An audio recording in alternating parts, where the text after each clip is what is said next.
আউযু বিল্লাহি মিনাশ শাইতানির রাজিম। বিসমিল্লাহির রহমানির রহিম। ইয়া আইয়ুহাল্লাযীনা আমানুত্তাকুল্লাহা হাক্কা তুকাতিহি ওয়া লা তামুতুন্না ইল্লা ওয়া আনতুম মুসলিমুন। জোরে বলেন আল্লাহু আকবার। আল্লাহ রাব্বুল আলামিন কুরআনুল কারীমের ভিতরে সূরা ইমরান ৩ নম্বর সূরা ৪ নম্বর পারা ১১ নম্বর রুকুর ১০২ নম্বর আয়াতে কারিমা বলছি। আল্লাহ তাআলা বলেন, ইয়া আইয়ুহাল্লাযীনা আমানুত্তাকুল্লাহা, আদর করে যত্ন করে মহব্বত দিয়ে আল্লাহ তাআলা ঈমানদারদেরকে ডাকলেন। যারা ঈমান এনেছে আল্লাহর প্রতি, যারা বিশ্বাস করেছে আল্লাহর প্রতি, পরকালের প্রতি বিশ্বাস করেছ, আল্লাহ রাব্বুল আলামিন তাদেরকে আদর করে ডাক দিয়ে বলেন, ইয়া আইয়ুহাল্লাযীনা আমানুত্তাকুল্লাহ, ঈমানদারেরা তোমরা আল্লাহকে ভয় করো, আর ভয় করার মতো ভয় করো। আর যতক্ষণ পর্যন্ত মুসলমান না হবা ততক্ষণ পর্যন্ত মৃত্যুবরণ করবা না। চিল্লায় বলেন ঠিক কিনা? কে বলতেছেন? আল্লাহ রাব্বুল আলামিন বলে, বান্দারে খবরদার, তুই আমাকে যতক্ষণ পর্যন্ত ভয় করার মতো ভয় না করবি আর মুসলমান না হবি ততক্ষণ পর্যন্ত ইন্তিকাল করবি না। এ কথা কে বলেছেন? আরো জোরে। আল্লাহ বলেন, মরবি না। কারণ বান্দা যদি ইমানদার না হয়, আল্লাহকে যদি ভয় না করে, আর এই অবস্থায় যদি মুসলমান না হয়ে মারা যায়, আল্লাহর কসম তার কবরটা হবে জাহান্নামের গর্ত। চিল্লায় বলেন ঠিক না ঠিক? এই জন্য মুসলমান হওয়ার কথা আল্লাহ তাআলা বলেছেন। কোরআনে কারীমের ভিতরে আমি গবেষণা করে দেখেছি আমার বন্ধুগণ, কোরআনে কারীমের ভিতরে 258 জায়গায় আল্লাহ রাব্বুল আলামিন তার বান্দাকে ভয় করার কথা বলেছেন। আল্লাহ বিভিন্ন জায়গায় বলেছেন, তাকুল্লাহা হাক্কা তাকুল্লাহা ওয়াত্তাকুল্লাহ ইত্তাকুল্লাহ। বিভিন্ন জায়গায় আল্লাহ রাব্বুল আলামিন কোরআনে কারীমের ভিতরে এক জায়গা নয়, দুই জায়গা নয়, 258 জায়গায় আল্লাহ রাব্বুল আলামিন ভয়ের ব্যাপারে বলেছেন, আমাকে ভয় করো। আল্লাহর কোনো বান্দা যদি আল্লাহকে ভয় করতে পারে, আল্লাহর কসম ওই বান্দা জীবনেও কোনোদিন অন্যায় কাজে জড়িত হতে পারে না। ঠিক কি না প্রিয় ভাই? সব এখানে শেষ নয়। আল্লাহ রাব্বুল আলামিন কোরআনে কারীমের বিভিন্ন জায়গায় বলেছেন, বান্দা তুই আমারে ভয় কর। এখানে বলেন, হাক্কা তুকাতিহি ওয়া লা তামুতুন্না ইল্লা ওয়া আনতুম মুসলিমুন। বান্দা যতক্ষণ পর্যন্ত মুসলমান না হবি ততক্ষণ পর্যন্ত মরবি না। কোরআনে কারীমের ভিতরে সূরা হাশরের ভিতরে আল্লাহ রাব্বুল আলামিন বলতেছেন, ইয়া আইয়ুহাল্লাযীনা আমানুত্তাকুল্লাহা ওয়াল তানজুরু নাফসুম মা قدمت لغد واتقوا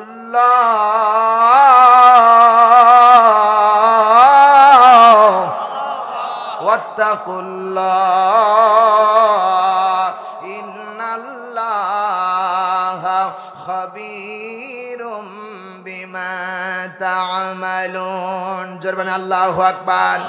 আল্লাহ রাব্বুল আলামিনের কোরআনে কারীম আমি তাফসীর করক দেখেছি, তাফসীর বেশি বেশি দেখেছি আমার বন্ধুগণ। আল্লাহ রাব্বুল আলামিন নবীজি বিশ্ব নবী যতদিন মদিনায় ছিলেন, মক্কায় ছিলেন, মক্কাতে যখন মক্কা থেকে যখন হিজরত করেন নাই, হিজরতের পূর্বে আল্লাহ রাব্বুল আলামিন কোরআনে কারীমের ভিতরে একটা আয়াত ইয়া আইয়ুহাল্লাযীনা আমানু বলে পাঠান নাই। আসমান থেকে মক্কাতে যতগুলো আয়াতে কারিমা নাজিল হয়েছেন, রাসূলুল্লাহ মক্কা থেকে হিজরত করার পূর্বে যত আয়াত নাজিল হয়েছে, একটা আয়াতের ভিতরে আল্লাহ রাব্বুল আলামিন ইমানদার বলে ডাক দেন নাই। কারণ মক্কার মানুষরা এগুলো দুঃস্থিতির মানুষ, মক্কার মানুষরা ভালো মানুষ ছিল না।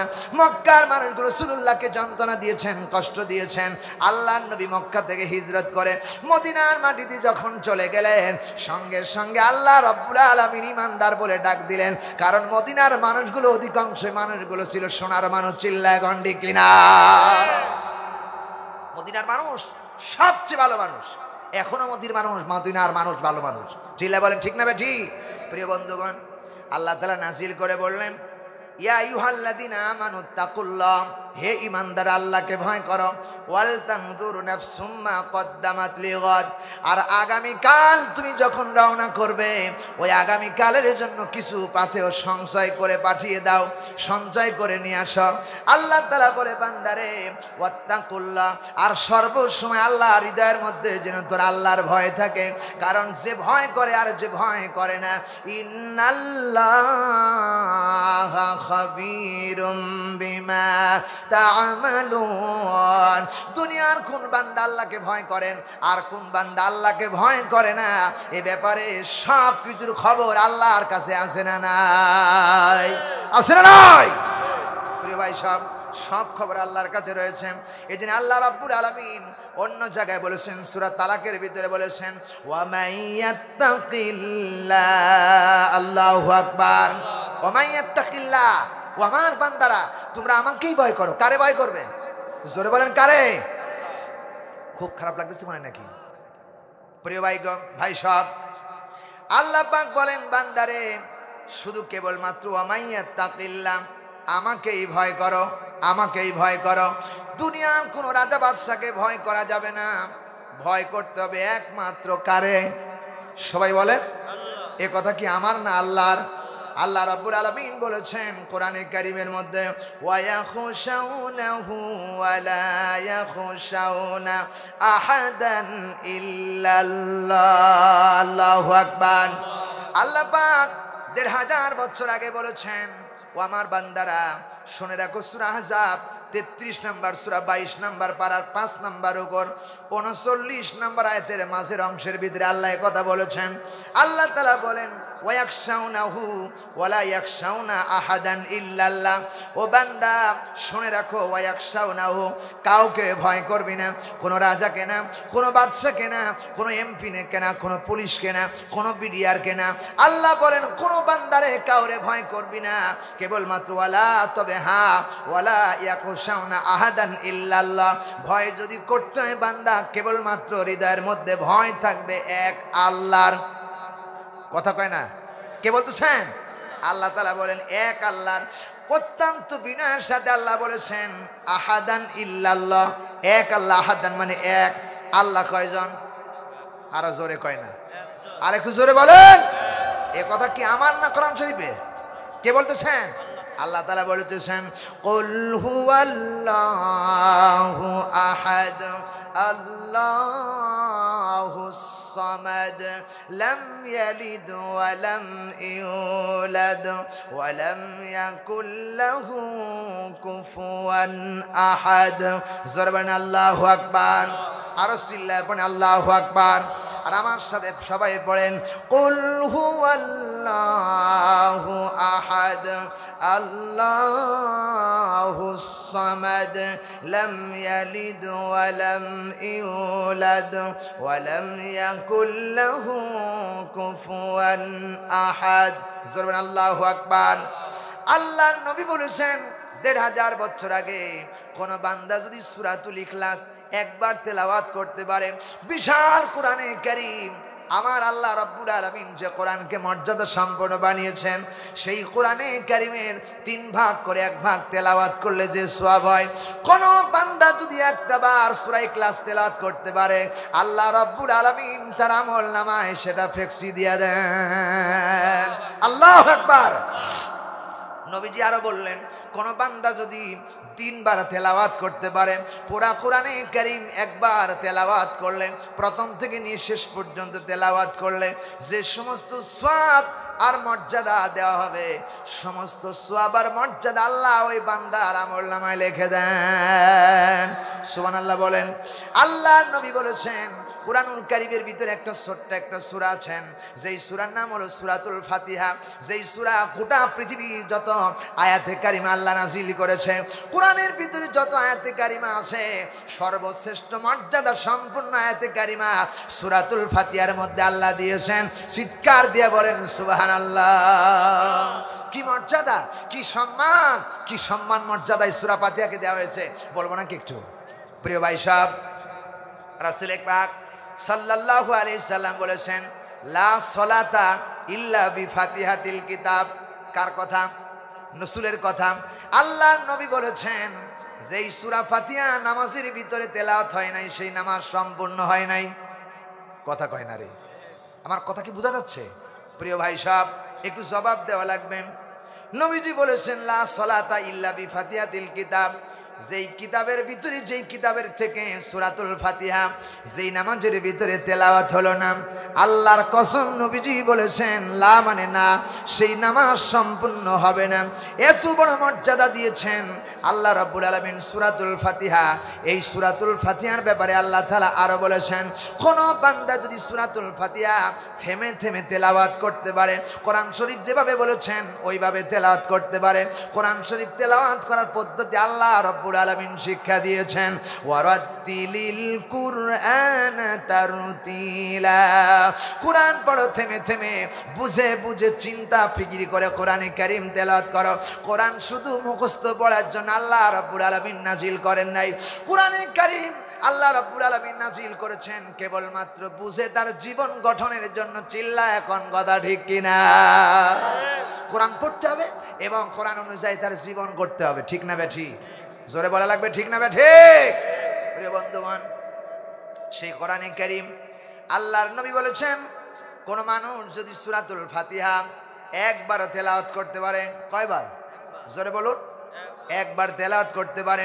তাওরাত, জাবুর, ইনজিল, কোরআন, এই চারখানা কিতাব, সহিফা চারখানা, 104খানা কিতাব আল্লাহ পাঠালেন।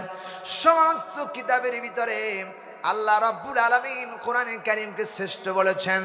এত বড় মর্যাদা দেওয়া হলো সেই কোরআনের ভিতরে সূরাতুল ফাতিহা কোন মানুষ যদি একবার তেলাওয়াত করতে পারে থেমে থেমে, আলহামদুলিল্লাহি রাব্বিল আলামিন, মনে মনে ধারণা করলো সকল প্রশংসা কেবলমাত্র আমার আল্লাহর। জোরে বলেন সুবহানাল্লাহ।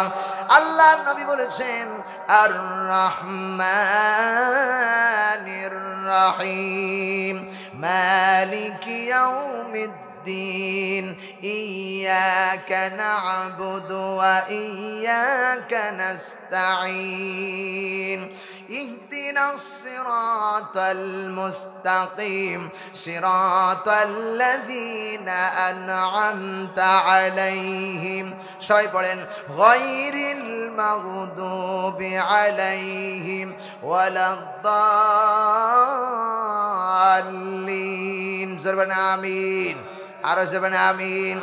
আল্লাহর নবী বলেছেন ১৫০০ বছর আগে কোন বান্দা যদি কোরআনে কারীমের সূরাতুল ফাতিহা একবার এইভাবে ৭টা আয়াত থেমে থেমে তেলাওয়াত করতে পারে, তাওরাত, জাবুর, ইনজিল, কোরআনে কারীম চারখানা কিতাব প্রথম থেকে নিয়ে শেষ পর্যন্ত তেলাওয়াত করলে যত সওয়াব হবে আল্লাহ বান্দার আমলনামায় সেই সওয়াব লিখে দেন। সূরা ফাতিহা পড়ার দরকার আছে না নাই? আর একটা ওষুধ দিয়ে যায় কোরআনে কারীমের ভিতরে আল্লাহ রাব্বুল আলামিন সূরা ফাতিহার কি মর্যাদা দিয়েছেন। মা বোন যারা এসেছেন, আমি তোমাদেরকে বলতে চাই, সন্তান পেটের মধ্যে ধারণ করেছ, কেবলমাত্র পেটের ভিতরে সন্তান এসেছে, ওই দিন থেকে যদি প্রত্যেক দিন ফজরের পর সূরা আর রহমান, কোরআন শরীফের ৫৫ নম্বর সূরা, এই সূরাটা তেলাওয়াত করতে পারো, প্রত্যেক দিন ঈশার নামাজ পড়ে, ঈশার নামাজের পরে রাত্রিবেলা বিছানায় ঘুমাতে যাবেন, ঘুমায় যাওয়ার পূর্বে ওযু অবস্থায় যখন বিছানায় ঘুমায় যাচ্ছেন এমন তো অবস্থায় সূরা ফাতিহা ৪ বার করে যদি কোনো বান্দা কোনো বান্দি তেলাওয়াত করতে পারে, পেটের ভিতরে সন্তান, আল্লাহর কসম এই সন্তান ডেলিভারির জন্য সিজার লাগবে না, কোনো সিজার লাগবে না। কারণ আল্লাহ রাব্বুল আলামিন কোরআনে কারীমের মধ্যে বলেছেন ওয়া নুনাজ্জিলু মিনাল কুরআনি মা হুয়া শিফাউন ওয়া রাহমাতুল লিল মুমিনিন। আল্লাহু আকবার। আল্লাহ তাআলা সূরা বনি ইসরাঈল ১৭ নম্বর সূরা ১৫ নম্বর পারার ভিতরে আল্লাহ রাব্বুল আলামিন ডাক দিয়ে বলতেছে, বান্দারে আমি পুরা কোরআনে কারীমটাকে মানবতার কল্যাণের জন্য ঔষধ হিসাবে পাঠিয়েছি। জোরে বলেন সুবহানাল্লাহ। কোন মানুষ যদি সূরা ফাতিহার দাওয়া পান করতে পারে অবশ্যই তার কল্যাণ কামিত হবে, কারণ আল্লাহ কোরআনে কারীমের ভিতরে আল্লাহ রাব্বুল আলামিনের সাহায্য হিসাবে সূরা ফাতিহা পাঠিয়েছেন। সূরা ফাতিহা হলো সর্বশ্রেষ্ঠ দোয়া। আল্লাহু আকবার। সবচেয়ে বড় দোয়া কি? সূরাতুল ফাতিহা। সূরাতুল ফাতিহার মতো এত বড় দোয়া আমার জানা মতে কোরআন শরীফ কোন হাদিস কিতাবে নাই। সুবহানাল্লাহ বলবেন না? এই জন্য রাসূলুল্লাহ বলেছেন লা সালাতা ইল্লা বিফাতিহাতিল কিতাব, সূরা ফাতিহা ছাড়া নামাজ হয় না।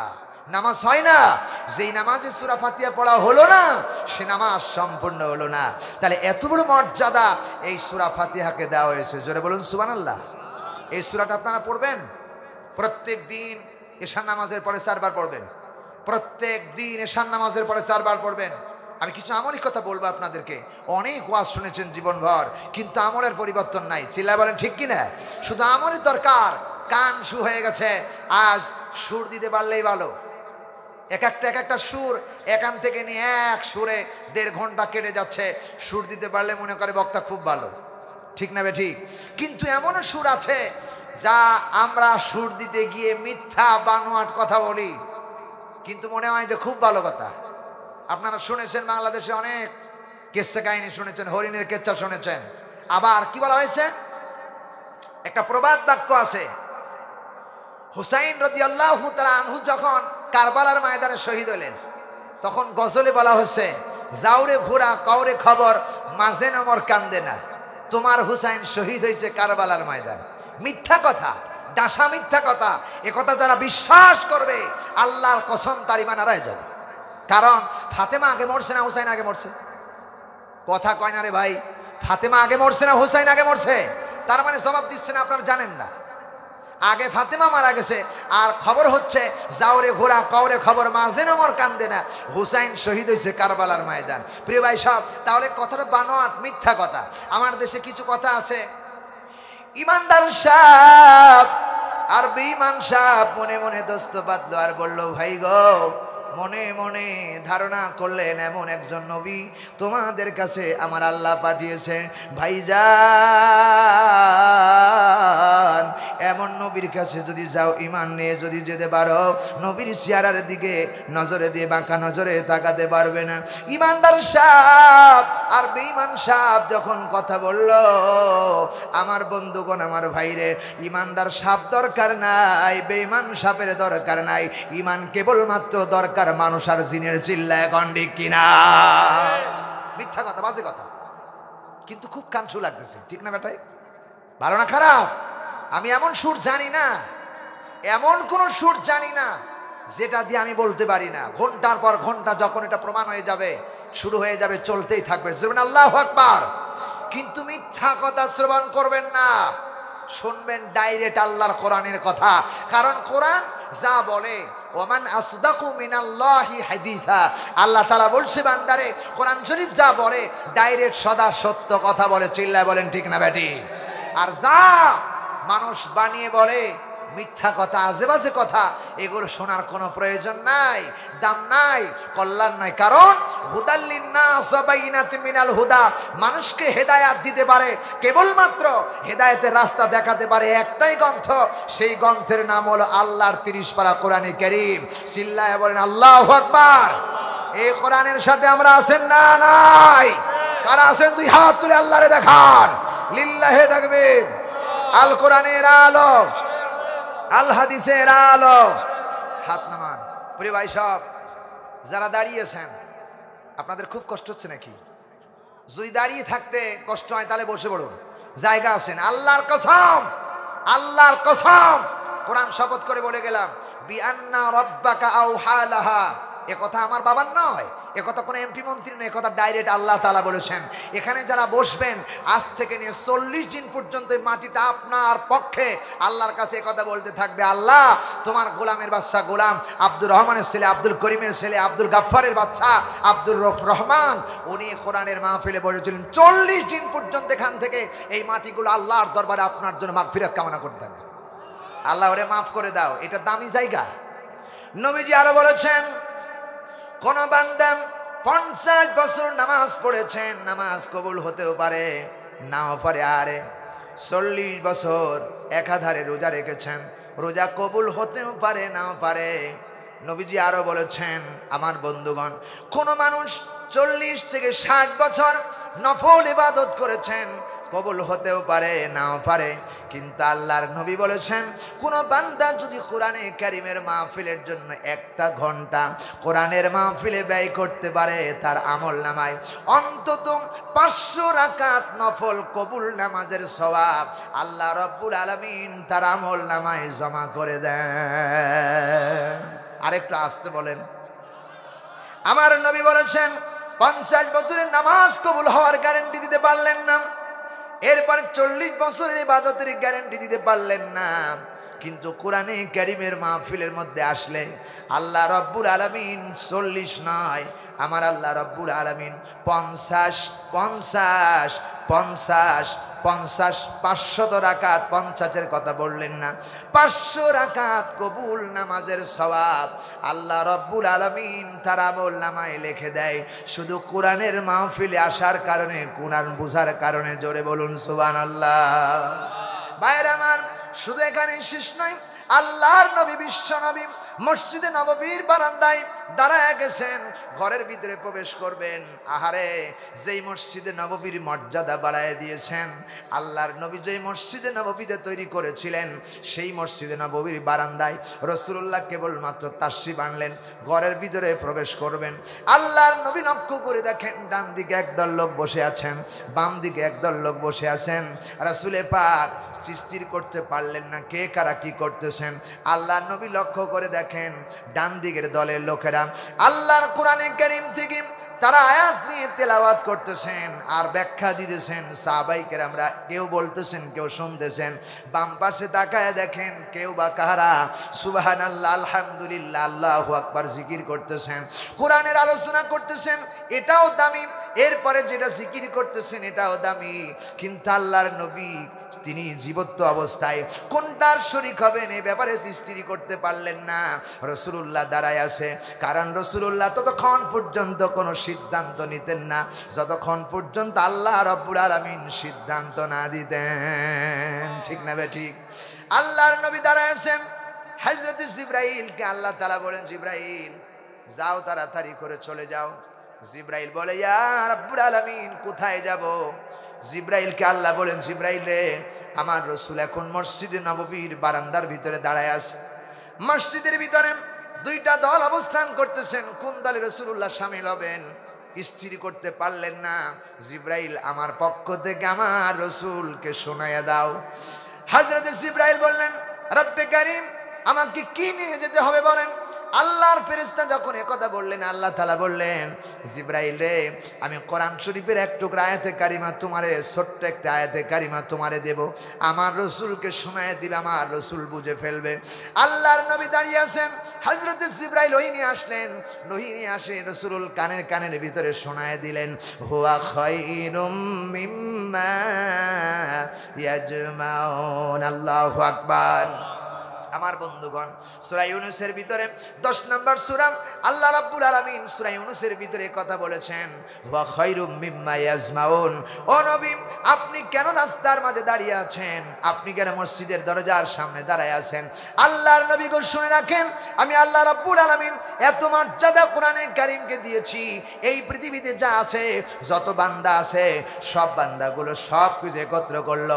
একজনের 10 তলা বিল্ডিং আছে, আর একজনের 500 বিঘা জমি আছে, এমনকি আকাশ আর জমিনের সব সম্পদ যদি একত্র করে দাও, আল্লাহর নবী গো শুনে নেন, হুয়া খায়রুম মিম্মা ইয়াজমাউন, সমস্ত কিছু জমা করেছো তার চাইতে আল্লাহর 30 পারা কোরআন আল্লাহর কাছে অনেক দামি। আল্লাহু আকবার। কোরআন দামি, হুয়া খায়রুম মিম্মা ইয়াজমাউন, যা কিছু জমা করছো বান্দা, সব সাথে কোরআনে কারীম শ্রেষ্ঠ। রাসূলুল্লাহ আর দাঁড়িয়ে থাকলেন না, জিকিরের মাজলিসে গেলেন না। জিকির করাও ভালো, কারণ জিকিরের কথা আল্লাহ কোরআন শরীফে আছে না নাই? আছে না নাই? আমার ভাইরা, এরপরে রাসূলুল্লাহ জিকিরের মাজলিসে গেলেন না। আল্লাহর নবী যেখানে কোরআনের তালিম হচ্ছে, কোরআনের কথা হচ্ছে, বিশ্ব নবী মুহাম্মদ রাসূলুল্লাহ সেই কোরআনের মাসবারের ভিতরে নিজেই বসে পড়েছেন।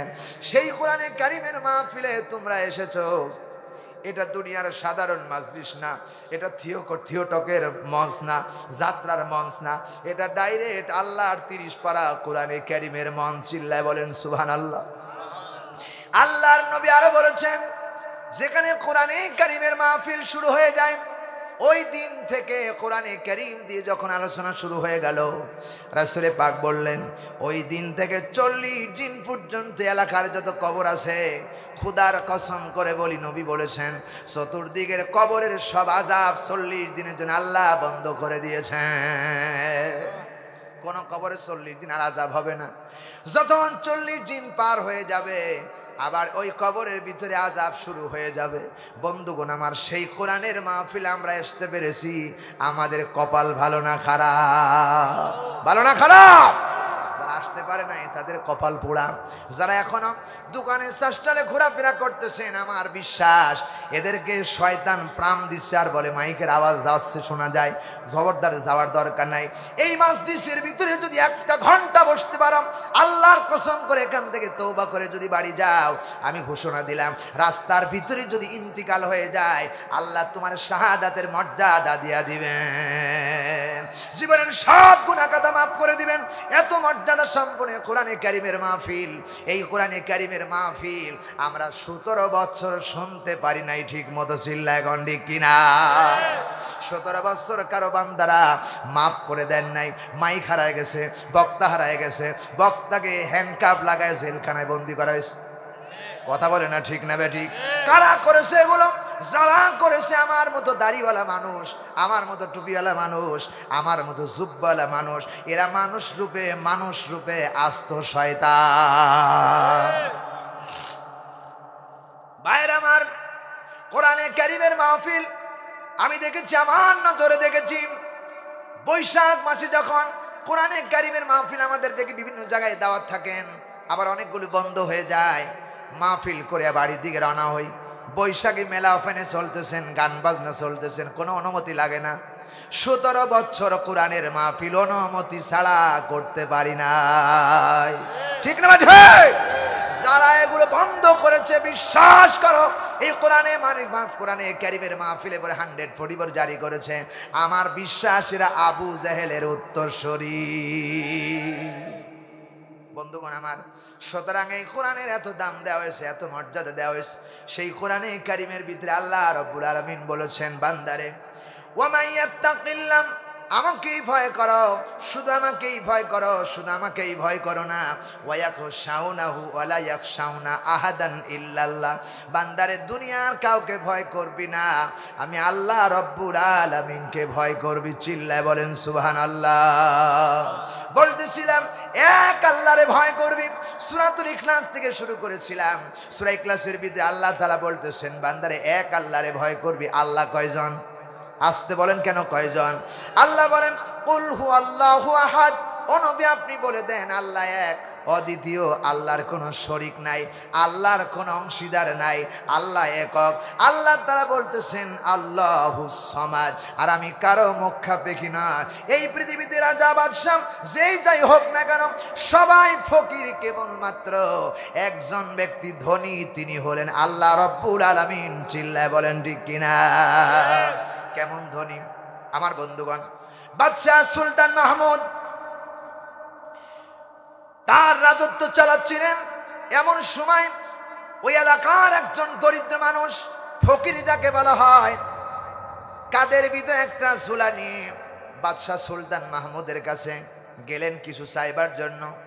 দরজার সামনে দাঁড়ায় আছেন, আর লক্ষ্য করে দেখেন বাদশাহ সুলতান মাহমুদ আল্লাহরে সিজদা দিয়া, সিজদা তুলেই দুখানা হাত উত্তোলন করে চোখের পানি ফেলায়া ফেলায়া, দুইটা চোখ দিয়ে পানি বন্যার মতো ফেলায়া আল্লাহর কাছে কি যেন চাইতেছেন, আর বারবার ডাকতেছেন, মালিক তুমি আমারে কিছু দাও। চাইতেছেন, ফকির বেটা হতবাক হয়ে গেছেন। সুলতান মাহমুদ তিনি নামাজ শেষ করলেন, দোয়া শেষ করলেন, এমনি সময় ফকির বেটা তার বাড়ির পাশে থেকে চলে যাচ্ছিলেন। সুলতান মাহমুদ ডাক দিয়ে বলেন, ফকির বেটা একটু দাঁড়ায়া যাও, একটু দাঁড়াও। ফকিরকে বলা হলো দাঁড়ায় যাও। ফকির বেটা দাঁড়ায় গেছেন। এমন সময় ডাক দে বলে, সুলতান মাহমুদ ডাক দে বলে, ফকির বেটা তুমি কেন এসেছিলে? বলে আপনার কাছে, আপনি একজন রাজা, একটা বাদশাহ, আপনার কাছে কিছু নেবার জন্য আসছিলাম। জানি যদি বাদশার কাছে জিগিরি দিতে পারি, বাদশার কাছে কিছু বলতে পারি, আমারে অনেক কিছু দেবে। এই জন্য সুলতান মাহমুদের কাছে এসেছিলাম, কিছু চাইবার। ফিরে যাচ্ছ কেন? চাইলা না কেন? ফকির বেটা ডাক দিয়ে বলেছেন, ও বাদশা, ও বাচ্চা সুলতান মাহমুদ, আমি যখন তোমার ঘরের দরজার পাশে দাঁড়ায় গেছি, লক্ষ্য করে দেখতেছি তুমি সিজদা দিলা। সিজদা দিয়া উঠাইয়া দুইটা হাত বাড়াইয়া যেন কার কাছে কি চাইতেছিলে, আমার নজর ফুরে গেছে, আমার বিবেক ফিরে গেছে। যেই বাচ্চা অন্য বাচ্চার কাছে চাইতে পারে, আমি ওই বাদশার কাছে আর কিছু চাইবো না। সুলতান মাহমুদ যে বাদশার কাছে চায়, আমি ওই বাদশার কাছে চাইবো, আর তোমার কাছে চাইবো না। সব ধনীর ধনীকে আল্লাহ তাআলা বলেন, আল্লাহুস সামাদ, আমি কারো মুখাপেক্ষী না। যা দেওয়ার প্রয়োজন, যা বান্দার প্রয়োজন, সব আমার কাছে আছে। টাকার দরকার, টাকার দরকার আছে, আল্লাহ রিজিকের ব্যবস্থা করেছেন, সব কিছুর ব্যবস্থা আল্লাহ করেছেন। আল্লাহ রাব্বুল আলামিন বলে, বান্দারে আমার কোনো উত্তরসূরি নাই, আমার কোনো বান্দা, আমি কাউরে জন্ম দেন নাই, আমাকে কেউ জন্ম দেন নাই, আর আমার সমতুল্য সমকক্ষ আকাশ আর জমিনে কেউ নাই। আল্লাহু আকবার। তাহলে চাইতে হবে কার কাছে? আসতে বলেন কেন কার কাছে?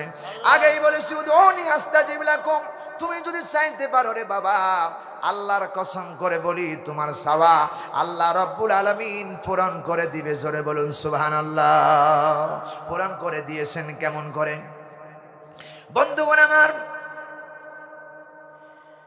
বাইজিদ বুস্তামি রহমাতুল্লাহ আলাইহি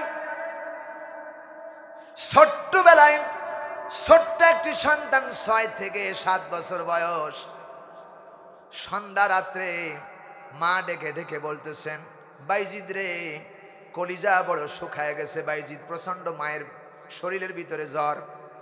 বাইজিদকে ডেকে ডেকে বলে, বাইজিদ তুমি আমারে এক গিলাস পানি কি পান করাতে পারো না? বাইজিদ বলে, মা তুমি আমার কাছে পানি চেয়েছো, তোমারে পানি দিব না তা হতে পারে না, একটু অপেক্ষা করো। ছোট্ট বাইজিদ ঘর থেকে ঘরের ভিতরে তন্ন তন্ন করে খুঁজে কোথাও পানি পাইলেন না। বাইজিদ মনে মনে চিন্তা করলেন বাহিরে পানি থাকতে পারে, বাহিরে গেলেন, পাইলেন না। বাইজিদ বলে, মা আমার কাছে পানি চেয়েছে, মাকে পানি দেব না তা হতে পারে না। ছোট্ট বাইজিদ রাতের অন্ধকারে টুকায়া টুকায়া চতুর্দিকে এলাকায় খুঁজে খুঁজে এক গিলাস পানি পাইলেন। পানি নিয়ে এসে বাড়িতে এসে দেখেন, ঘরের ভিতরে প্রবেশ করে দেখেন, আহারে জনম দুঃখী মা, বাইজিদের মা ঘুমায়া গেছে। বাইজিদ মনে মনে চিন্তা করতেছেন, হায় আল্লাহ, এখন যদি মারে এমন তো অবস্থায় ডাকি, ঘুম ভেঙে গেলে মায়ের বড় কষ্ট হবে, আমি ডাকবো না, বিছানায় ঘুমায় যাব, গিলাস রেখে দিব, আর মা যখন ঘুম থেকে ঘুম ভেঙে যাবে তখন মারে পানি পান করাবো। বাইজিদ মনে মনে চিন্তা করলেন, আহারে, আর যদি রাতের বেলায় আমি ঘুমায় যাই, ঘুমের মধ্যে যদি আমি ঘুমায় থাকি আর আমার মার ঘুম ভেঙে যায়, আর ডাক দিয়ে বলে, বাইজিদ তুমি আমার একটু পানি পান করাও, আমি ঘুমের মধ্যে মায়ের হক আদায় করতে পারবো না। হযরত বাইজিদ রহমাতুল্লাহ আলাইহি ছোট্ট মানুষ, 6 থেকে 7 বছর বয়স, পানির গিলাসটা নিয়ে মার শিয়রের পাশে দাঁড়ায় গেলেন। আহারে দাঁড়ায়া গেলেন, শীতের দিন, কনকনে শীতের দিন, দেখতে দেখতে রাত পার হয়ে যাচ্ছে, মায়ের ঘুম ভাঙে না। তাহাজ্জুদের নামাজের সময় হয়ে গেল, মায়ের ঘুম ভেঙে গেল। মা তাকায় দেখতেছেন, ছোট্ট বাইজিদ ছোট্ট একটা গিলাস নিয়ে হাতে করে মায়ের শিয়রে দাঁড়ায় আছেন। মা ডাক দিয়ে বলে, বাইজিদ তুমি কেমনে দাঁড়ায় আছো বাবা, কি জন্য দাঁড়ায় আছো? বলে, মা সন্ধ্যা রাত্রে তুমি আমার কাছে কিছু পানি চাইছিলা, আমি আনতে দেরি করেছি, পানি পাই নাই, পানি নিয়ে এসে দেখি তুমি ঘুমায় গেছো। ছোট্ট বাইজিদ বলে, মা আমি তোমাকে পানি পান করাবো, কিন্তু ঘুমের মধ্যে তোমাকে ডিস্টার্ব করি নাই, আমি ঘুমায় গেলে আবার তোমার খেদমত করতে পারবো না, এই জন্য সিদ্ধান্ত নিলাম মা যখনই ডাকবে পানির গিলাসটা নিয়ে মায়ের শিয়রে দাঁড়ায় মারে পানি পান করাবো। বন্ধুগণ আমার, ছোট্ট বাইজিদের হাত থেকে পানি মা পান করলেন। পানি পান করার পরে এবার বাইজিদকে কম্বল দিয়ে বিছানার মধ্যে শোয়ায় দিলেন, জড়ায় শোয়ায় দিলেন। হযরতে বাইজিদ ছোট্ট মানুষ ঘুমায়া গেলেন।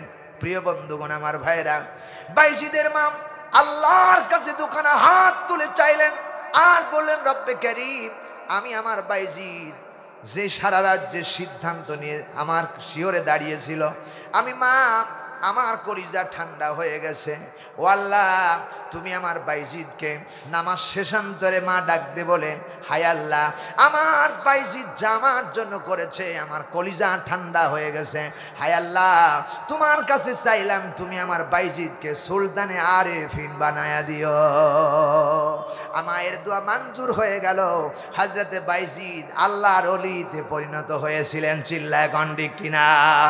সুতরাং কোন বান্দা যদি আল্লাহর কাছে চাইতে পারে, বান্দা চাইতে পারে, অবশ্যই সে আল্লাহ রব্বুল আলামিন তার দোয়া মঞ্জুর করবে। চিল্লায় বলেন ঠিক কিনা? শুধু এখানে শেষ নয়, আল্লাহর নবী যখন কোরআনে কারীমের দাওয়াত দিতেছিলেন, সেই সময় আল্লাহ রব্বুল আলামিন দুনিয়ার মধ্যে কোরআনে কারীম নাজিল করলেন। রাসূল পাক কোরআনে কারীমের দাওয়াত মানুষের মধ্যে দিতেছেন, কষ্ট বড় কষ্ট, কাফেরা বাধা দিতেছেন, কেউ তার কথা মানেন না। আল্লাহ রাব্বুল আলামিন নবী তিনি কি করলেন? দোয়া করলেন। বাইজিদ তিনি কি দোয়া করলেন? আল্লাহর নবী দোয়া করলেন আল্লাহর কাছে, হায় আল্লাহ, তুমি মেহেরবানি করে ওই হিশামের বেটা খাত্তাবের বেটা উমর, অথবা হিশামের বেটা ওমরকে তুমি, আবু জাহেল তার নাম, ওর নাম ওমর, এই দুইজনের ভিতর থেকে একজনকে দ্বীন ইসলামের জন্য কবুল করো। আল্লাহর নবী রাতের বেলা কবুল করলেন, রাতের বেলা দোয়া করলেন, আল্লাহর কাছে চাইলেন। পরের দিন দেখা গেল হযরতে ওমর রাদিয়াল্লাহু তাআলা রাসূলের কাছে দৌড়ায়া গিয়ে কালেমা পড়ে মুসলমান হয়ে ইসলামের পতাকা আল্লাহ রাব্বুল আলামিন উড়ায় দিয়েছেন। চাইতে হবে কার কাছে? আরো জোরে বলেন, কার কাছে? সুতরাং আল্লাহ রাব্বুল আলামিন বলে, বান্দারে কারো কাছে চাইতে পারবি না, কেবলমাত্র আমার কাছে চাইবি। আমি এক আল্লাহ, আল্লাহুস সামাদ। আমি আল্লাহ রাব্বুল আলামিন সবার চাইতে শ্রেষ্ঠ ধনী। আমি কারো মুখ কাঁপে কিনা, আমার কাছে সবাই চায়। আমার ভাইয়েরা, কোন মায়ের স্বামী খারাপ, সেই স্বামীর জন্য দোয়া করে স্ত্রী, আল্লাহ আমার স্বামীকে তুমি ভালো করে দাও। ছেলে হয় না, মেয়েটি দাঁড়ায় বলে, আল্লাহ তুমি আমার একটা ছেলে দাও। মেয়ে নাই, আল্লাহর কাছে দোয়া করে, আল্লাহ মেয়ে দাও। রাজার কাছে চাইলেন না, বাদশার কাছে চাইলেন না, এমপি মন্ত্রীর কাছে চাইলেন না, সবাই চায়, সবাই ফকির, আর একজন ধনী, তিনি হলেন আল্লাহ রাব্বুল আলামিন। চিল্লায় বলেন ঠিক কিনা? সুতরাং চাইবেন কার কাছে? আল্লাহর কাছে চাইবেন। সে আল্লাহ রাব্বুল আলামিন কোরআনে কারীমের ভিতরে বলেছেন, বান্দারে কাউকে ভয় করবি না, আমি আল্লাহকে ভয় করবি। কারে ভয় করব? আসতে বলেন কেন? কারে ভয় করব? আল্লাহকে ভয় করব। আল্লাহ রাব্বুল আলামিন বলে, বান্দা, কোন বান্দা যদি আমি আল্লাহকে ভয় করতে পারে, আমি আল্লাহ রাব্বুল আলামিন ওই বান্দারে 10টা পুরস্কার দান করব। জোরে বলুন সুবহানাল্লাহ। আরে জোরে বলুন।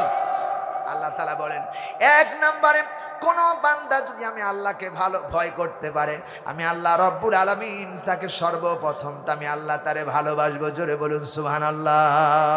আল্লাহকে যারাই ভয় করবে তাদেরকে ভালোবাসবেন কে?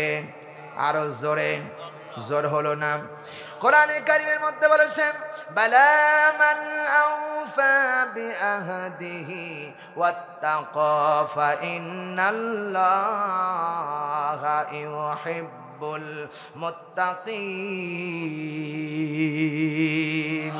আল্লাহ তাআলা বলেন সূরা ইমরান 3 নম্বর সূরা 3 নম্বর পারা 8 নম্বর রুকুর 76 নম্বর আয়াতে কারিমার ভিতরে আল্লাহ তাআলা বলতেছেন, বালা মান আউফা বিআহদিহি ওয়াত্তাকা, তার মানে যারা আল্লাহকে ভয় করবে, ফাইন্নাল্লাহা, নিশ্চয় আল্লাহ তাআলা ইউহিব্বুল মুত্তাকিন, যারা ভয় করে তারা মুত্তাকি, আর মুত্তাকিদেরকে আল্লাহ রাব্বুল আলামিন ভালোবাসে।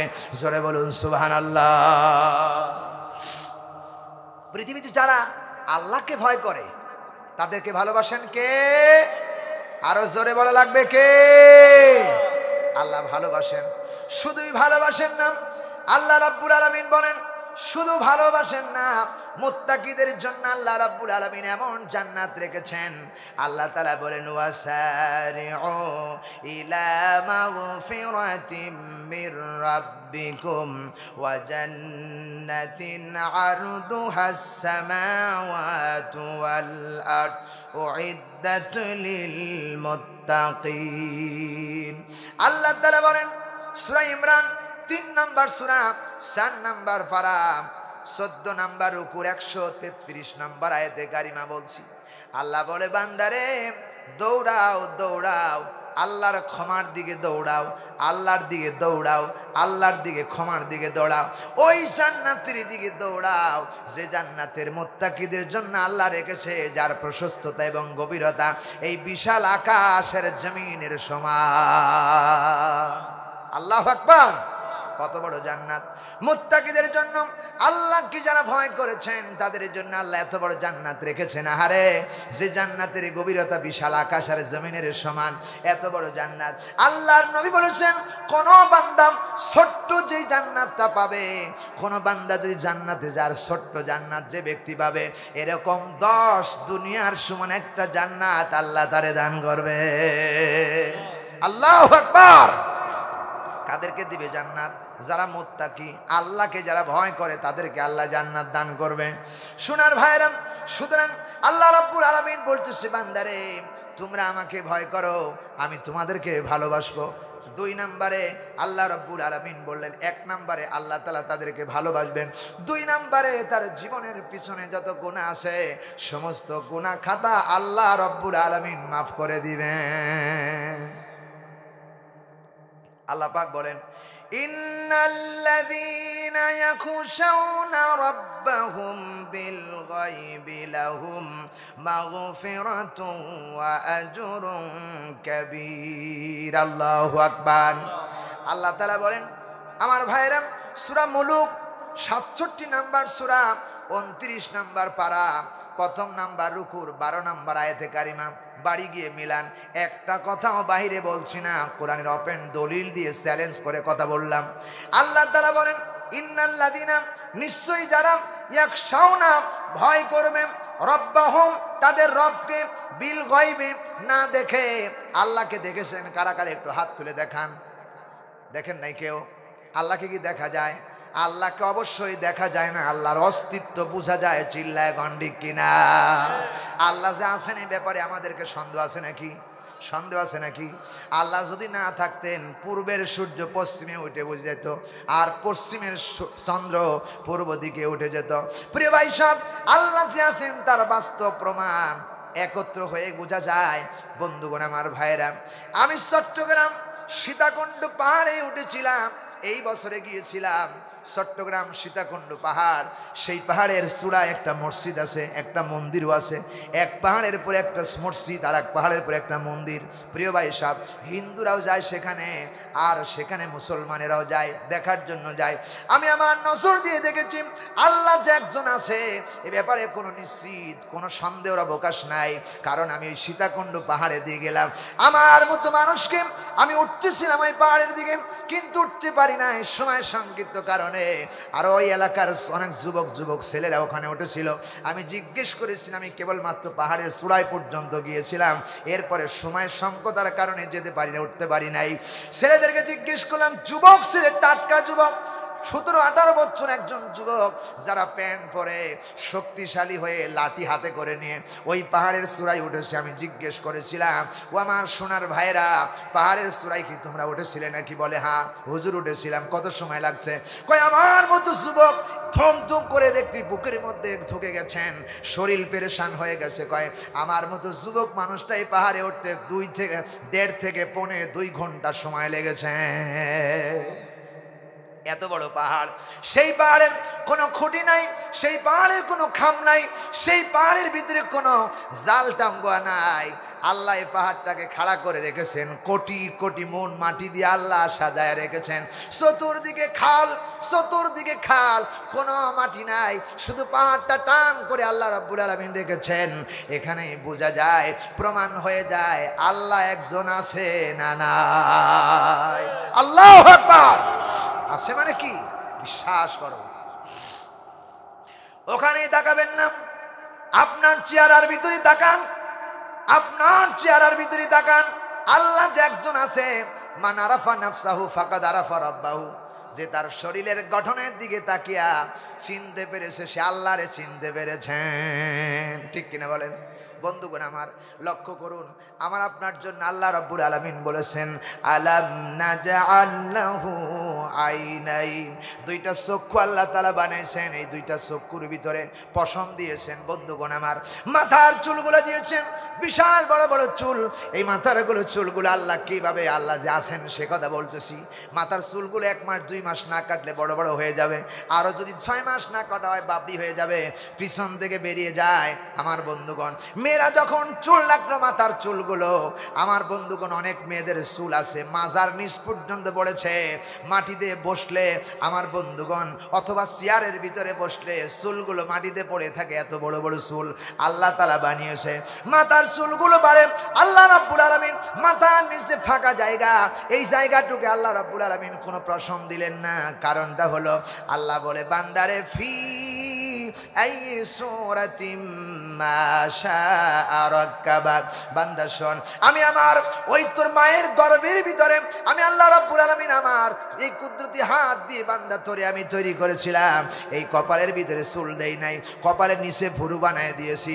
হায় আল্লাহ বলেন বান্দা করি শুনে রে, এই মাথার চুলগুলো বাড়তে থাকে, এখানে কোনো চুল দিলাম না। কেন দিলাম না? এখানে নিচে চুল দিলাম।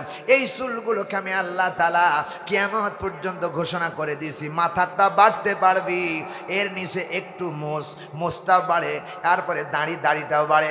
প্রিয় ভাই সব, এরপরে শরীরের যতগুলো লোমকূপ আছে সবগুলো বাড়তে থাকে, কিন্তু চোখের ভিতরে এই ছোট্ট ছোট্ট পশম, আর এইটা কিয়ামত পর্যন্ত বাড়েও না কমেও না। ঠিক কিনা বলো? কে করেছেন?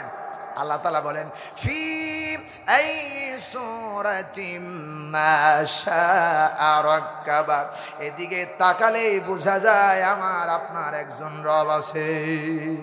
ঠিক না বে ঠিক? আল্লাহর কসম করে বলি, শুধু তাই নয়, মায়ের পেটের ভিতরে যখন সন্তান তৈরি হয়ে গেল, আহারে নবীজি বলেছেন মায়ের পেটের ভিতরে সন্তান কি খাবে, খাবার কোনো বন্ধ ব্যবস্থা ছিল না। কে খাবার ব্যবস্থা করে দিবে? খাবারের মালিককে। আসতে কোন কেন কে? মায়ের পেটের ভিতরে খাবারের কোনো বন্ধ ব্যবস্থা ছিল না, এমপি ছিল না, মন্ত্রী ছিল না, কোনো সাধারণ মানুষ ছিল না, মায়ের কোনো ক্ষমতা ছিল না। মায়ের নাড়ির সঙ্গে সন্তানের নাভির নাড়িটা অ্যাডজাস্ট করে আল্লাহ তাআলা খাওয়ায়া পরায়া মায়ের পেটের ভিতরে বড় করেছেন। এখানে তাকালেই বোঝা যায় আল্লাহ একজন আছে না নাই। 2 নম্বরে, মায়ের যখন সন্তান ডেলিভারি করবে, সন্তান ডেলিভারি করতেছেন, মায়ের ছোট্ট জায়গা, সবে মাত্র ছোট্ট একটু জায়গা দিয়ে সন্তান নিবৃত হয়, সন্তান ডেলিভারি হয়। আহারে এই ছোট্ট জায়গা দিয়ে কোনো সন্তান মা ডেলিভারি করতে পারত না।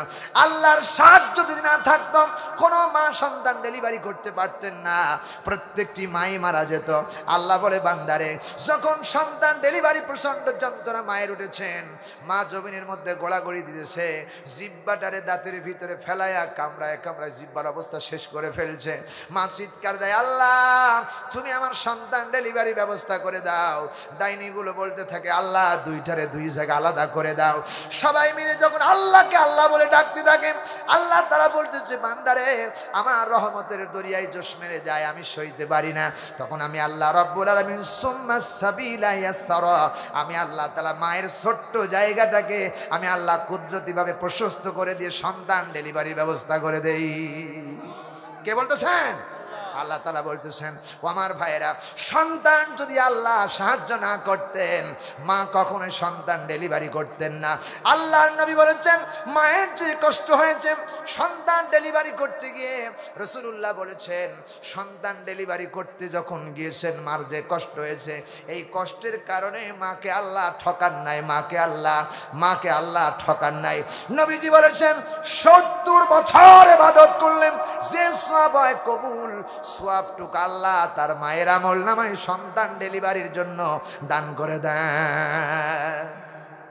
আল্লাহ রাসূল বলেছেন, আমার বন্ধুগণ, নার্জিত মারি একটা বই আছে, এই বইয়ের মধ্যে এগুলো আছে। নবীজি বলেছেন সন্তান ডেলিভারি করতে গিয়ে মা যদি সন্তান যেদিন থেকে ডেলিভারি করবে ওই দিন থেকে 40 দিনের মধ্যে যদি মা মারা যায়, রাসূলুল্লাহ বলেছেন তাকে আল্লাহ শাহাদাতের মর্যাদা দান করে দেন। শাহাদাতের মর্যাদা হলো একটা সেতু বা ব্রিজ, এপারে দুনিয়া ওপারে আল্লাহর জান্নাতুল ফেরদাউস। সুবহানাল্লাহ, কাল বাড়ি যা বলেন। এত মর্যাদা আমাকে দেওয়া হয়েছে। আল্লাহর নবী বলেছেন, মায়ের পেটের ভিতরে সন্তান এসে গেল। আমার বন্ধুগণ লক্ষ্য করে শুনে, আল্লাহ যে আছেন এ ব্যাপারে বলছি। আল্লাহ তাআলা বলতেছেন, ইন্না খলাকুনাল ইনসানা মিন নুতফাতিন আমশাজ। আল্লাহু আকবার। সূরা দাহরের ভিতরে আল্লাহ রাব্বুল আলামিন কথা বলেছেন। আমার বন্ধুগণ লক্ষ্য করে শুনুন। খারাপ লাগতেছে নাকি? কষ্ট লাগতেছে নাকি? আমার বন্ধুগণ, আল্লাহ তাআলা বলতেছেন, ইন্না খলাকনাল ইনসানা মিন নুতফাতিন আমশাজ। আল্লাহ মানুষ বানিয়েছেন তিনটি পর্যায়ে। এক পর্যায়ে মানুষ বানিয়েছে আদম আর হাওয়া, যার বাবাও ছিল না, মাও ছিল না। চিল্লায় বলেন ঠিক কিনা? 2 নম্বরে মারিয়ামের গর্ভের ভিতরে হযরত ঈসা আলাইহিস সালামকে তৈরি করলেন। আল্লাহ পৃথিবীতে পাঠালেন জিবরাইল আলাইহিস সালামের ফুৎকারের মাধ্যমে। মায়ের পেটের ভিতরে সন্তান তৈরি হলো, বাবা ছাড়াই মায়ের পেটে সন্তান তৈরি হয়ে গেল। আর আল্লাহ বলেন, ইন্না খলাকনাল ইনসানা মিন নুতফাতিন আমশাজ।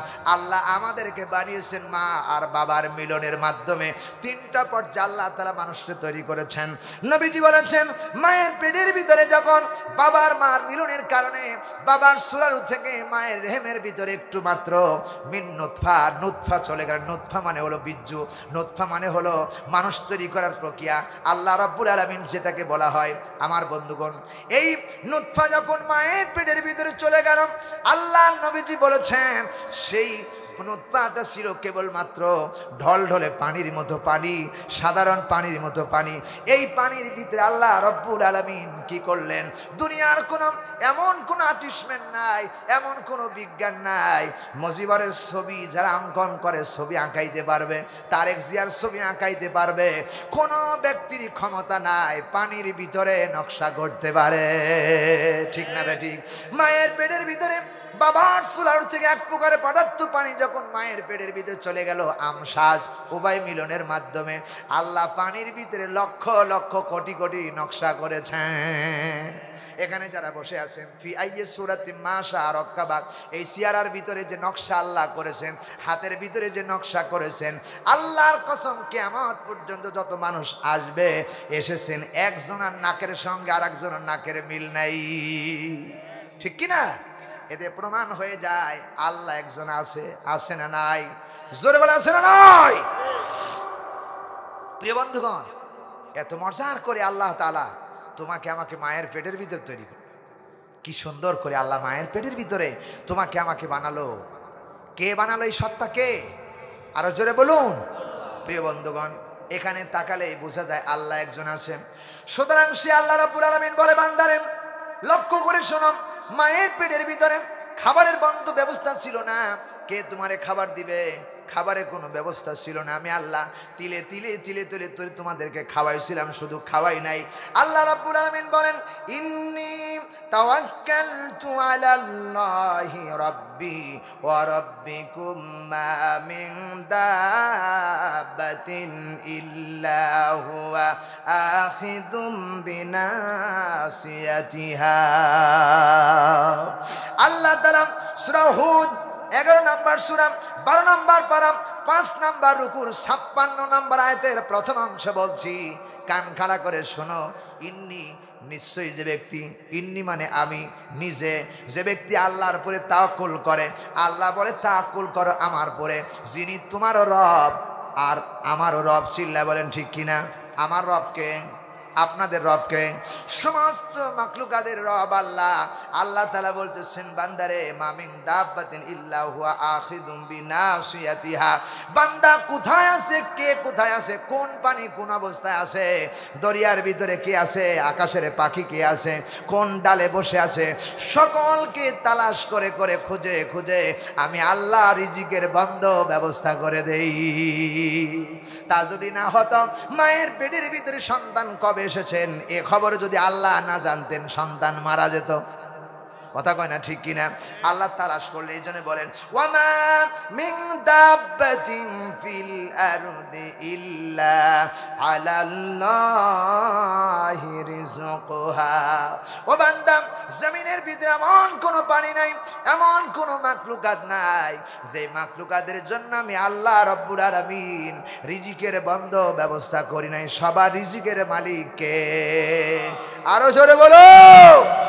রিজিকের মালিক যদি আমার দেশের প্রধানমন্ত্রী আর খালেদা জিয়া হতো, তাহলে যেভাবে দেশ চলছে দেশ একদিন ভেঙ্গে টুকরা হয়ে যেত। ঠিক কিনা? কি মারামারি লাগছে দেখছেন না? আবার ঘর বাড়িগুলো ভাঙ্গা টুকরা টুকরা করে আয়না ঘর বাড়ছে। হাইরি কথা, দুঃখ।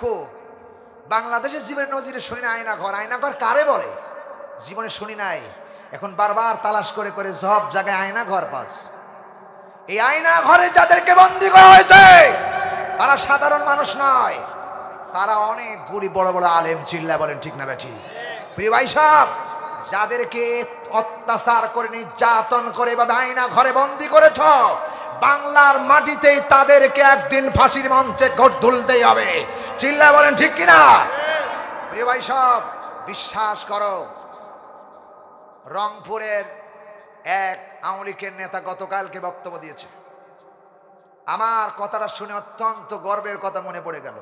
উনি বলেছেন, বাংলাদেশে যারা আওয়ামী লীগ করো, তোমাদের লজ্জা থাকা উচিত, তোমাদের লজ্জা থাকা উচিত।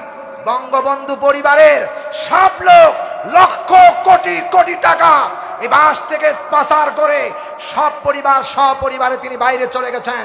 তোমার মতো নেতার খোঁজ রাখেন নাই। তোমার মতো নেতাকে এতিম বানায়া এদেশে ফালায়া তারা নিজে সুখে আছে, আর তোমাদের উস্কানিমূলক দিচ্ছে তোমাদের সাথে আমরা আছি, তোমরা বাংলাদেশে আন্দোলন করো। বঙ্গবন্ধুর একটা সন্তান মরল না, আজ তোমাদের বান্ধব মানুষ ধুকে ধুকে মরতে হচ্ছে। তোমাদের লজ্জা থাকা উচিত।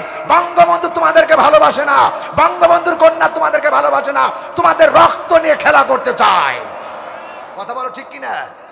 যদি প্রধানমন্ত্রী শেখ হাসিনা আওয়ামী লীগের প্রত্যেকটি লোককে ভালোবাসতো, আমি আমার দেশ থেকে আমার প্রত্যেকটা জাতিকে নিয়ে আমি এখানে মরবো, কাউকে রেখে আমি চলে যাব না। কথা কয় না ঠিক কিনা? বিশ্বাস করো, উনি তোমাদেরকে ভালোবাসে না, উনি ওনার ভালোবাসে, উনি ক্ষমতায় এসেছিল ওনার বাবার প্রতিশোধ নেবার জন্য। কথা কয় না ঠিক কিনা? তবে শুনে রাখো বাংলার মুসলমানেরা, শুনে রাখো, আমি এখান থেকে বলে গেলাম, মাওলানা সাইদি সাহেব বলেছিলেন, এমন একটা সময় আসবে যে সময় পালানোর জন্য ইঁদুরের গর্ত পাবা না। ঠিক কিনা বলো? এমন একটা সময় আসবে তোমাকে ফাঁসির মঞ্চে ধুকে ধুকে মরতে হবেই হবে। কেউ ছাড় দিবে না। তবে সাধারণ মানুষকে আমি ঘোষণা দিয়ে গেলাম, সাধারণ মানুষকে ক্ষমা করে দেওয়া হবে। যারা আলেমদেরকে নিয়ে কোরআনের ব্যাপারে সিনিমিনি খেলেছ, তোমাদেরকে কিঞ্চিত পরিমাণ ছাড় দেওয়া হবে না। আইনের আওতায় তোমাদেরকে ফাঁসি দেওয়া হবে। একমাত্র কারো দুই হাত তুলে দেখাও। নাই? লিল্লাহে তাকবীর। হাত উঁচা করে আজকে ওয়াদা করতে হবে। বাংলাদেশে স্বাধীনতার পর থেকে বিভিন্ন দল আমরা দেখেছি শাসন করেছে, তারা বলেছে আমরা শান্তিতে রাখবো। শান্তি আল কোরআনের আলো, আল হাদিসের আলো, নারে তাকবীর। প্রিয় ভাই সব, সুতরাং কোরআনের ভিতরে রয়েছে শান্তি। শান্তি যদি পেতে হয়, কোরআনের আইন ছাড়া শান্তি কখনো সম্ভব নয়। ঠিক কিনা বলেন? এই জন্য কোরআনের রাজ কায়েম করে বাংলাদেশের পার্লামেন্টে কোরআন দিয়ে দেশ চালাতে হবে। আল্লাহ যেন তৌফিক দান করেন। প্রিয় ভাই সব, আমার দেশের আবার মাওলানা দেলোয়ার হোসেন সাইদি সাহেব, তিনি যখন পার্লামেন্টের সদস্য হয়েছিলেন, সেই সময় স্পিকারের সামনে যখন পার্লামেন্টে প্রবেশ করা হতো, সে সময় মাথা নত করে স্পিকারের কাছে মাথা নত করে পার্লামেন্টে প্রবেশ করা হতো। মাওলানা দেলোয়ার হোসেন সাইদি সাহেব যে বছরে পার্লামেন্টের সদস্য হয়ে গেলেন, তিনি যখন পার্লামেন্টে প্রবেশ করেছেন, তখন তিনি মাথা উঁচা করে যখন পার্লামেন্টে প্রবেশ করলেন, বিচারক যারা ছিলেন তারা বলেছেন, মাওলানা সাহেব আপনি কেন মাথা নত করে পার্লামেন্টে প্রবেশ করলেন না? তিনি বলেছিলেন, মুসলমান শব্দের আবিধানিক অর্থ আত্মসমর্পণ করা। কোন মুসলমান কোন মানুষের কাছে আত্মসমর্পণ করতে পারে না, মাথা নত করতে পারে না। মুসলমানরা কেবলমাত্র আল্লাহর কাছে মাথা নত করবে, ঠিক কিনা বলো? একদিনকার বক্তব্যে বাংলাদেশের পার্লামেন্টে আর কোনোদিন মাথা নত করে পার্লামেন্টে ঢোকা লাগে নাই। সুতরাং এরকম আলেমদের যদি সংসার দিতে পারো, তোমার মতো গরিবদের খাবার ওই ধনীরা বিদেশে পাচার করে লক্ষ লক্ষ টাকা পাচার করে বাড়ি তৈরি করতে পারবে না, ঠিক না? ঠিক। এই জন্য উদারত আহ্বান জানাতে চাই, কে কি দল করে, আমার কাছে আওয়ামী লীগ নাই, বিএনপি নাই, জাতীয় পার্টি নাই, জামাত ইসলাম নাই। কোরআন শরীফ বলা হয়েছে হুদাল্লিন নাস ওয়া বাইনাতিন মিনাল হুদা। এখানে আওয়ামী লীগ বললেন না, আল্লাহ বলতে পারতেন হুদাল্লিল আওয়ামী লীগ, আওয়ামী লীগের জন্য কোরআন শরীফ। হুদাল্লিল জামাত ইসলাম, শুধু জামাত ইসলামের জন্য কোরআন শরীফ। হুদাল্লিল হেফাজত, শুধু হেফাজতের জন্য কোরআন শরীফ, কারণ হেফাজত ইসলাম একটা ইসলামী দল, এই জন্য কোরআন শরীফ শুধু কালি তাদের জন্য। একথা বললেন না হুদাল্লিল বিএনপি, একথা বললেন না হুদাল্লিল সরমনাই, একথা আল্লাহ বললেন না। আল্লাহ বলছে হুদাল্লিন নাস ওয়া বাইনাতিন মিনাল হুদা। গোটা বিশ্বের হিন্দু, খ্রিস্টান, বৌদ্ধ, মুসলিম সব জাতির জন্য আল্লাহর এই কোরআনে কারীম হেদায়েত। চিল্লায় বলেন ঠিক কিনা? সুতরাং এই কোরআনকে ওয়াতাসিমু বিহাবলিল্লাহি জামিয়া, প্রত্যেককে শক্ত করে ধরতে হবে এবং এর পরিস্থিতিকে থাকতে হবে। তাহলে ফালা খাউফুন আলাইহিম ওয়ালা হুম ইয়াহজানুন, কোনো ভয় নাই, কোনো টেনশন নাই, কোনো চিন্তা নাই, সরাসরি আল্লাহর জান্নাতে যেতে পারবা, ঠিক না বে ঠিক? এজন্য কোরআনের পক্ষে আমাদেরকে থাকতে হবে, ঠিক না বে ঠিক? আল্লাহ আমাদের কবুল করেন, যাবেন আল্লাহুম্মা আমিন। সুতরাং বলতেছিলাম ভাইরা আমার, ইন্নাল্লাহা হুয়ার রাজ্জাকু যুল কুওয়াতিল মাতিন। আল্লাহ তাআলা বলতেছেন আমি সবচেয়ে বড় রিজিক দাতা, আমার মতো রিজিক দাতা আর কেউ নাই। এরপর আল্লাহ বলেছেন মা উরিদু মিনহুম মির রিজকি ওয়া মা উরিদু আইয়ুতিমুন। আমি তোমাদের কাছে রিজিক চাই না, আমি তোমাদের কাছে আহার চাই না, খাবার চাই না, আমি আল্লাহ তোমাদের জন্য খাবারের বন্ধ ব্যবস্থা করি। যাবেন আল্লাহু আকবার। কে করেন? কে করেন? আল্লাহ তাআলা করেছেন। প্রিয় ভাই সব, সুতরাং আল্লাহকেই অবলম্বন হিসাবে ধরতে হবে, আল্লাহকেই বন্ধু হিসাবে ধরতে হবে, আল্লাহর কাছেই চাইতে হবে, আল্লাহর কাছেই মাথা নত করতে হবে। আমার দেশের অনেক মানুষ আছে যারা মাজারে গিয়ে সিজদা দেয়, আছে না নাই? আচ্ছা বলেন তো, শাহজাদপুর মাজারে কারা গিয়েছেন? এখানে হাত তুলে দেখান তো ভাই। নাই? কেউ নাই? শাহজাদপুর মাজারে গিয়ে সিন্নি দিয়েছেন, এটা নারীদের মধ্যে বেশি প্রচলিত, ঠিক না? ঠিক। আল্লাহর কসম, কোন মাজারে মান্নত করা, সিন্নি দেওয়া, টাকা দেওয়া, আগরবাতি দেওয়া, সেখানে কোনো কিছু চাওয়া, এটা শিরকে আকবার, শিরক। কারণ আল্লাহ ছাড়া কারো কাছে চাওয়া জায়েজ নাই, কারো কাছে চাওয়া জায়েজ নাই। চাইতে হলে কার কাছে চাইতে হবে? আচ্ছা বলেন, আমি বাগেরহাটে গেলাম, গত বছরে বাগেরহাটে গেলাম, এবছরে বাগেরহাটে গিয়েছিলাম।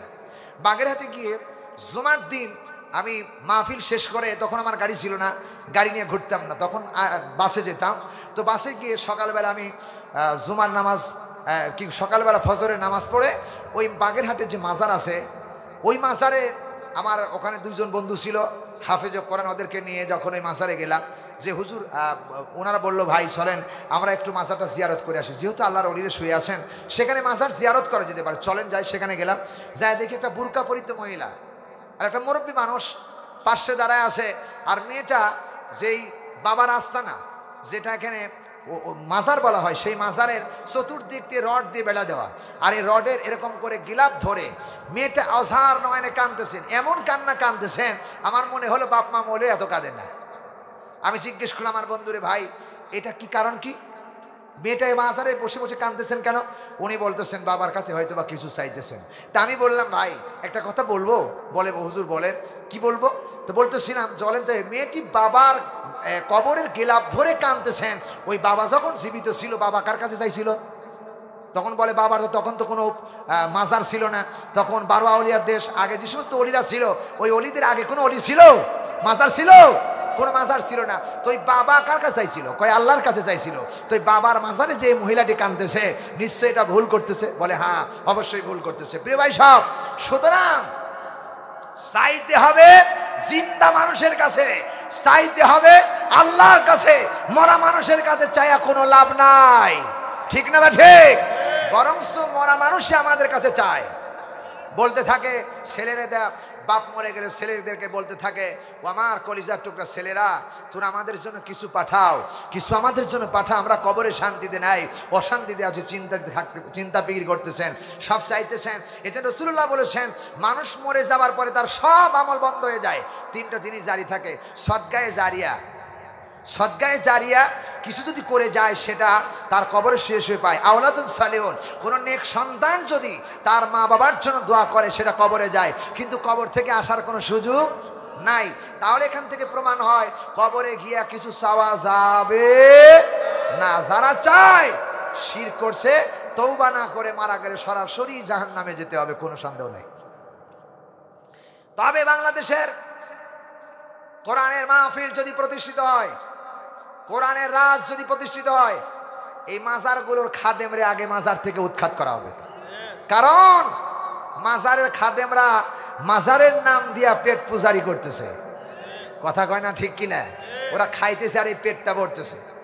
বন্ধুগণ, আমার কোনো কাজ নাই, সারাদিন বসে থাকে, সারাদিন বসে থাকে, আর জনগণ টাকা নিয়ে আসে, খাসি নিয়ে আসে, মুরগি নিয়ে আসে, ওইগুলি জমা জমা করে কয়দিন পর বিছে বেছে ওদের বউ ছাওয়ালে খাওয়ায়। আর বাবার নামে কি করে? আগরবাতি দেয়, মোমবাতি দেয়, যেটা শিরক। বাবার জন্য তারা একটু দোয়াও করে না। প্রিয় বন্ধুগণ, এই জন্য তোমাদেরকে বলবো, কোনো মাজারে যেতে পারবা না। যদি যেতে হয়, সবচেয়ে চাওয়ার যোগ্য স্থান যদি মাজার হতো, রাসূলের কবরের পাশে আল্লাহ তাআলা সবচেয়ে বড় মাজার বানায় দিতেন, ঠিক কিনা বলেন? আচ্ছা বলেন তো, রাসূলের দরবারে গিয়ে কেউ সিজদা দিয়ে পড়ে থাকে? কবরের কাছে যায়? সবচেয়ে বড় পীর রাসূলে পাক, সবচেয়ে বড় বিজ্ঞান, সবচেয়ে বড় শিক্ষক, সবচেয়ে বড় ইমাম, সবচেয়ে বড় বাবা, সবচেয়ে বড় নেতা আমার রাসূল, তার কবরের কাছে যদি কেউ এরকম করে আল্লাহর কাছে কিছু চাইতে চায়, পুলিশটা পিটাইয়া অন্যদিকে ঘুরায় দেয়, কথা কয় না ঠিক কিনা? সেই আল্লাহ রসুলের কাছে চাওয়ার জন্য অনুমতি নাই, আর তুমি প্রসানে তার কাছে চাইছো জীবন ধ্বংস করার জন্য। আমি তোমাদের পায়ে হাত দিয়ে বলবো, খবরদার ওদিকে পাও বাড়ানো যাবে না, যা চাইতে হবে। আবার বলছি, উদুনি আস্তাজিব লাকুম, উদুনি, একালি টান দিয়েছে আল্লাহ, উদুনি, আমার কাছে চাও, আমি তোর ডাকে সাড়া দেবই, দেবই, চিল্লাবেন আল্লাহু আকবার। আল্লাহ কয় আমার কাছে চাইলে আমি তোমাকে দেব। বন্ধুগণ, বাস্তব কথা বলছি, আমার জীবনে কথা বলছি, আমার জীবনে কথা বলছি, ছোট কালিশিয়ার বলছি। আমি, আমার বাবা অত্যন্ত গরিব মানুষ, খুব গরিব মানুষ, এত গরিব মানুষ যে সময় আমি দাখিল পরীক্ষা দেই, 2004 সালের ব্যাচ, আমি দাখিল পরীক্ষা, আমার বাবা এত গরিব মানুষ, রাত্রিবেলা রান্না করা হয়েছে। রাত্রি যখন রান্না করা হলো, আমি, আমার আব্বা আর আমার মা, কেবলমাত্র 3 জন পরিবারের মানুষ। আমি, আমার মা, আব্বা একসঙ্গে খাবার খেতে বসেছি। মা পাতিল থেকে ভাত রান্না করে যে ভাত হয়েছে, সেই ভাতগুলো আমাকে আর আমার আব্বাকে খাওয়াইলো, কিন্তু মাকে তো খাইতে দেখলাম না, মা খাইলো না, মাকে খাইতেও দেখলাম না। মাকে বললাম, মা তুমি খাও, খাও না কেন? মা বলতেছে একটু পরে খাবো, তোমরা খেয়ে নাও। মায়ের মনে কি আছে জানি না, মাকে খাইতে দেখলাম না। আমরা 2 বাবা খায় রাত্রিবেলা ঘুমায় গেছি। সকালে ফজর হয়ে গেল, নামাজ পড়লাম, নামাজ পড়ে এরপরে দাখিল পরীক্ষা দিয়ে যাবো সেই দিন, দাখিল পরীক্ষা দিয়ে যাবো সেই দিন, প্রথম পরীক্ষা কোরআনের পরীক্ষা। সে সময় আমি আমার মাকে বললাম, মা আজকে সিট বেঞ্চ কোথায় পড়বে জানি না, তুমি আমার একটু সকাল সকাল খাবার ব্যবস্থা করে দাও। মা আমাকে বলছে একটু অপেক্ষা করো। দেখলাম মা ঘরের ভিতরে গেল, রাত্রিবেলা যে খাবার রান্না করেছিল, মায়ের অংশেরটুকু না খাইয়া মা ওইটার ভিতরে পানি দিয়া সকালবেলা পান্তা ভাত আমার সামনে হাজির করেছে। আমি পাতিলের দিকে তাকায় দেখি খাবারের তুলনায় পানিটা বেশি। আমার মা আমাকে বলতেছে, কলিজার টুকরা সন্তান, এই খাবারটুকু আছে, আমার ঘরে কোনো চাউল ছিল না, রান্না করার কিছু ছিল না, আমি তোমাকে কি খাবার দেব?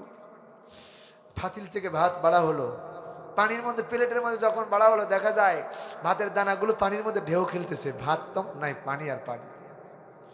আমি আমার মাকে বলেছিলাম, মা এ খায় আমি পরীক্ষা দিতে পারবো না। আমার মা আমাকে বলেছিলেন, বাবা রাত্রিবেলা যে রান্না করা হয়েছিল তুমি আর তোমার বাবা কিছু খাইছিলা, আর আমার ভাগের অংশটা তোমার জন্য আমি রেখেছিলাম, যে আমার বেটা সকালে পরীক্ষা দিয়ে যাবে, আমার ঘরে তেমন কোনো খাবার কিছু নেই, আমার বেটা কি খাবে? আমি মা তোমাকে শুধু সকালবেলা খুশি করার জন্য আমার খাবার টুকরে যা ফান্ডে রেখেছিল সেই খাবার তোমার সামনে রেখেছে। সেদিন আমার মা আমার জন্য দোয়া করেছিলেন, খাবার ভালো দিতে পারি নাই, পোশাক ভালো দিতে পারি নাই, তবে আমার কলিজা থেকে তোমাকে দোয়া দিলাম আল্লাহ যেন তোমাকে পরীক্ষা উত্তীর্ণ বানিয়ে দেয়। আমার বন্ধুগণ, ওই দিন থেকে বুঝেছি আমি, মা দোয়া করলে দোয়া কবুল হয়ে যায়, আব্বা দোয়া করলে আব্বা কবুল হয়ে যায়, আব্বার দোয়া আল্লাহর দরবারে কবুল হয়ে যায়। কোনো বান্দা যদি আল্লাহর কাছে চাইতে পারে ওই চাওয়া আল্লাহ কোনোদিন ব্যর্থ করে দেয় না। আমার মা আল্লাহর কাছে চেয়েছিলেন, আমার বাবা আল্লাহর কাছে চেয়েছিলেন। আমাকে দাখিল পরীক্ষায় যখন আমি পরীক্ষা দিলাম, কোরআনের পরীক্ষা, ওই বছরে কোরআনের পরীক্ষায় কোরআন লিখতে লিখতে যখন শেষ হয়ে গেল, 2 ঘন্টার ভিতরে কোরআনের পরীক্ষা আমার শেষ। 100 মার্কের 1 পয়েন্টও কম দিতে পারে নাই, 100 মার্কই দেওয়া লাগছে। সুবহানাল্লাহ বলবেন না? মা বাবার দোয়া চাইছিল আল্লাহর কাছে। মাওলানা দেলোয়ার হোসেন সাইদি সাহেব আমাদের নাটোরে ওয়াজ করতেছেন, দেখেছি লক্ষ্য করে। আমি তখন ছোট মানুষ, ওই যে ছেলেটা বসে আছে এরকম ছোট মানুষ, বুদ্ধি আছে তবে।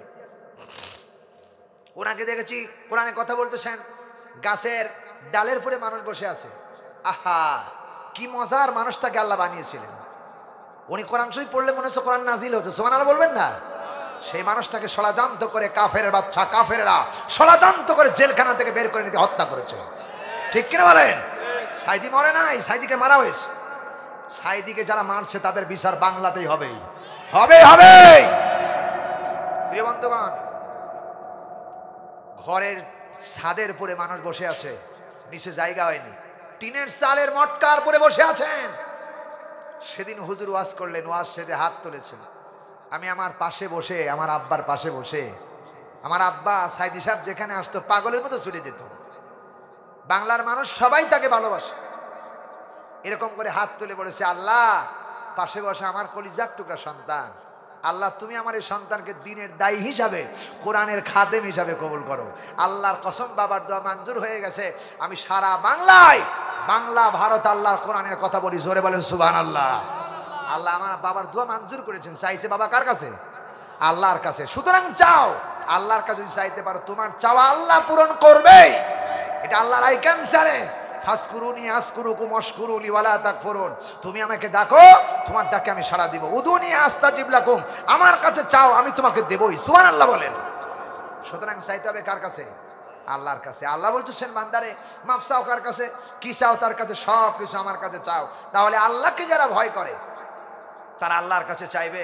আল্লাহ বলছেন, আমি তাদের জীবনের গুনাহ খাতা মাফ করে দেব। ইন্নাল্লাযিনা, নিশ্চয়ই যারা ইয়াখশাউনা, ভয় করে, রব্বাহুম, তাদের রবকে, বিল গায়ব, না দেখে, লাহুম মাগফিরাতুন ওয়া আজরুন কাবীর। আল্লাহ তাআলা বলতেছেন, আমি তাদের পিছনের সব গুনাহ খাতা মাফ করে দিব। জোরে বলুন সুবহানাল্লাহ। আল্লাহ তাআলা বলতেছেন, ওয়ালিল্লাহি মা ফিস সামাওয়াতি ওয়া মা ফিল আরদ ইয়াগফিরু লিমান ইয়াশাউ ওয়া ইউআযযিবু মান ইয়াশাউ ওয়াল্লাহু গফুরুর রহিম। আল্লাহ বলেন, আকাশের ভিতরে যা আছে, জমিনের ভিতরে যা আছে, সব কিছুর মালিকানা আমার। আমি আল্লাহ ইয়াগফিরু লিমান ইয়াশাউ, আমি যাকে ইচ্ছা তাকে ক্ষমা করে দেই, যাকে ইচ্ছা শাস্তি দান করি। শাস্তি দেবার মালিক আল্লাহ, ক্ষমা করে দেবার মালিক আল্লাহ। সুতরাং কোন বান্দা যদি 4টা পয়েন্ট জীবনে তৈরি করতে পারে, 4টা পয়েন্টের মধ্যে জীবনে যত গুনাহ করেছেন, বান্দা যদি আল্লাহকে ভয় করে তওবা করতে পারে, 1 নম্বরের সত্য আগে স্বীকৃতি দিতে হবে, রব্বানা যালামনা, আমি জুলুম করেছি, আল্লাহ আমি জুলুম করেছি, আল্লাহ আমি জুলুম করেছি, স্বীকৃতি দাও। 2 নম্বরে লজ্জিত হও, এরপর 3 নম্বর তওবা করো, 4 নম্বর আল্লাহ জীবনে করব না, 4 নম্বর সিদ্ধান্ত নাও, আল্লাহ এই গুনাহ থেকে তওবা করলাম, আর জীবনে এমন গুনাহ করব না, তুমি আমারে মাফ করে দাও। এই সিদ্ধান্ত নিতে যদি পারেন, পাহাড় বড় বড় গুনাহ করলে আল্লাহ মাফ করে দিতে পারে। শুধু মাফ করে দিবে না, আল্লাহ রাব্বুল আলামিন বলেছেন, বান্দারে যদি কোনো খাঁটি ভাবে তওবা করতে পারে, ইয়া আইয়ুহাল্লাযিনা আমানু তাকুল্লাহ, ঈমানদারেরা তুবু ইলাল্লাহি তাওবাতান নাসুহা, যদি কোনো বান্দা খাঁটি তওবা করতে পারে, তাদের তওবা আল্লাহ কবুল করে জীবনের গুনাহ খাতা মাফ করে দেয়, গুনাহগুলোরে আল্লাহ সব নেকি বানায়া দেয়। ওই আল্লাহরে একবার ডাকেন না, একটু হাত তুলে দেখান লিল্লাহে তাকবীর বলেন না ইয়া আল্লাহ।